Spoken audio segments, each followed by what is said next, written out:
এই বন্ধুরা, তো দেখতে পাচ্ছ আজকে আজকে সকাল সকাল বাজারে গিয়ে এই যে ইলিশ মাছ নিয়ে এলাম। দেখো, অসময় ইলিশ মাছ, মানে এই সময়টা তো ঠিক ইলিশ মাছের সময় না। তা মনে হলো ইলিশ মাছ খাবো, তো ইলিশ মাছ নিয়ে এলাম। দেখতেই পাচ্ছ, টাটকা ইলিশ। আর এদিকে আছে দেশি মুরগি। তা একসঙ্গে তো দুটো খাওয়া যাবে না।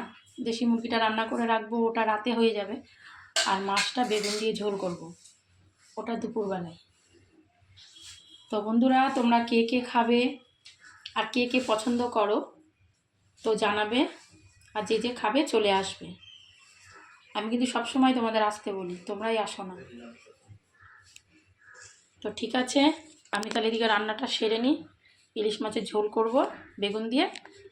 আর মাংসটাও পাতলা করেই করব, কারণ রাতের খাবার তো হালকা করেই খেতে হবে।